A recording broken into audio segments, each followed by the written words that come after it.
Hey loves, welcome or welcome back to my channel. If you are new here, my name is Faith, and today guys I'll be checking out this video. Pro-abortion student gets shut down by Ben Shapiro, and you guys, I'm excited for this. Without much ado, let's see what this video is all about. Hi Ben, thank you for coming. I just wanted to ask, what is your view on the fact that bans on abortion do lead to about a 21% increase in pregnancy-related deaths, when you hold that your views on abortion and abortion bans are based in the fact that you have a desire to protect life and save lives because every human being is made in God's image? Because I think we're going to have a fundamental disconnect here. The entire abortion debate is centered on whether indeed an unborn child or a human life with potential is in fact that, or if it is just a ball of cells. If you believe that there is inherent value to a fetus, then I am seeking to preserve that life as well as the life of the mother. If you look at the raw numbers in terms of, for example, in the United States, 1 million abortions a year, let's assume that laws banning abortion in the United States were universal, those 1 million abortions go away tomorrow. That's an effective law, the abortions go away, but there's also a concomitant increase in the number of women who are seeking back alley abortions, for example. There's a concomitant increase in the number of women who are dying in pregnancy-related childbirth. That would not be 1 million. That would be a lot lower than 1 million, because 1 million women out of 1 million women, that would suggest that 1 million abortions would, if brought to term, 1 million of those women would die. That's obviously not true. So for me, an abortion prevented is a life saved. And you have to weigh that against what you're talking about, which is the life of the mother when it comes to a pregnancy. Now, even as a fan of pro-life position, and I'm a deeply pro-life person, I still have an exception for the life of the mother. So if the life of the mother is endangered by a pregnancy, then abortion would be legal. That's true for every pro-lifer in the United States, by the way, including the most pro-life people, including me. So, I think that in order to make the argument that you're making, you would have to assume that there is no cost to abortion remaining legal in terms of lives lost. Okay, so you're doing it on a utilitarian basis. I'm doing it on a lives saved basis, yes. Well, yeah, so sure, a utilitarian yes, basis, sure. right. So then if you look at comprehensive sex education, which the US does not have, a lot of people in rural areas don't have any form of sex education. You yourself have said, and I quote, on a general level, I don't think that teachers should be talking about sex in the classroom with kids at all at any age. It's shown that comprehensive and correct sex education reduces rates of abortion and teen pregnancy. So then if your goal is to save lives, why do you not support comprehensive sex education? Because it seems like your goal is something else. No, because these first of all, I would like to see the studies that you're citing in support of that particular that study idea. Is the University of Washington. Okay, study. and there are plenty of other studies in the United States that suggest essentially no difference in, for example, unwed pregnancy in the United States. Can I have those studies? What, can you have them? You can look at the pregnancy rates in California, New York, Massachusetts. I just gave you my reference. I mean, I'm happy to email you references if you so choose. But to say,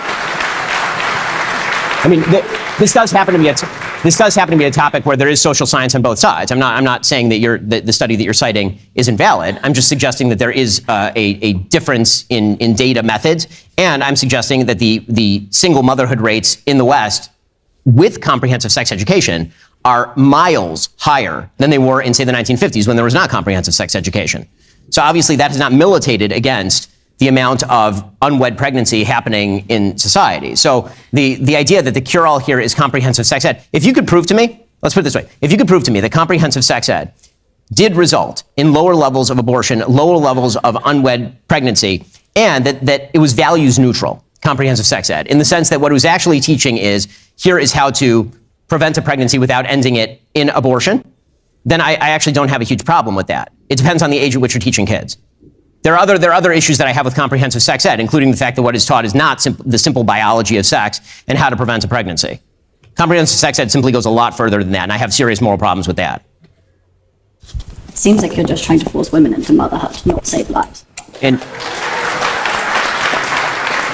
I mean, just to respond briefly to that, I'm confused as to the very language of forcing women into motherhood suggests that in the vast majority of cases in which women get pregnant, they had no part in the actual pregnancy-making act, which is not true. I've done nothing. When you get, if you or any of your friends get pregnant, that is generally not having anything to do with me per se. So I'm confused as to why I would want you to force anything. Thank you so much for your time. My question is sort of going back to the topic of Israel and Palestine, and specifically focused on Resolution 242. And just to give a context to the audience, like what Resolution 242 is. So in 1967, the United Nations passed Resolution 242, and this legislation requested that Israelite armed forces retreated from the territories occupied during the recent conflict. From territories occupied, yes, not the territories. Yes. It's actually a real distinction in the law. Yes, it makes a big difference. Territories. Yeah, sorry. And it also stressed the importance of resolving the refugee issue justly, and also encouraged the end of the belligerency claims in states. However, the resolution did not explicitly state which territories Israel had to withdraw from because of the ambiguities in the language of the English version versus the French version. And this ambiguity kind of is being used as a resolution, by the Israelites to justify its continued occupation of some territories. And furthermore, although the resolution mentioned a just resolution for the refugee issue, it failed to clearly address the right of the Palestinian people to statehood. And from my understanding, that is the reason why a lot of the Arab nations sort of reject that resolution. So my question for you is, if you were in their shoe, if you're a Palestinian, aware that this impreciseness within the resolution that will potentially put your people in disadvantage, how would you respond to that, and whether you will accept the partisan deal or will you reject it? And before you answer, I'm ready to be destroyed by Ben Shapiro.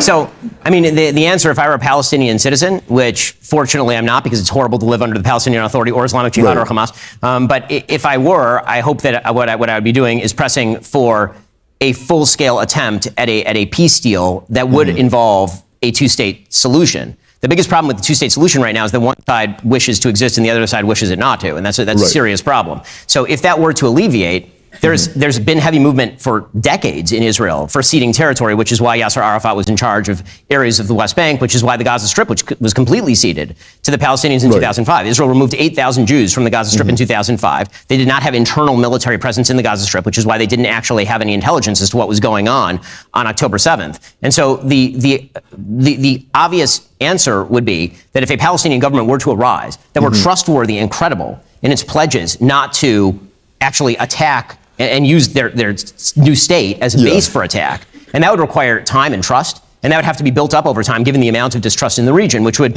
allow for presumably gradually increasing control of borders with, say, Jordan, right? If you're talking about the West Bank, it would also require land swaps. I mean, all these things have been discussed by Israel before. They were proposed in 2008 by Ehud Olmert. Mahmoud Abbas literally got up and walked away from the table without a counteroffer. So when it comes to the practicality of solution, that rests on whether the Palestinians are willing to have a government at any point that would actually make that peace deal.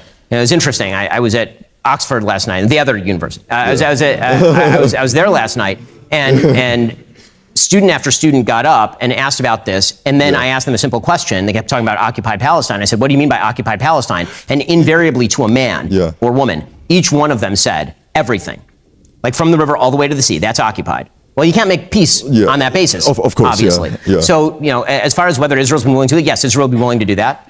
But again, that's going to take time and it's going to take credibility. That's what Oslo was supposed to do, and it never even came remotely close to achieving that credibility, largely because Yasser Arafat is one of the worst people who has ever lived and an arch terrorist.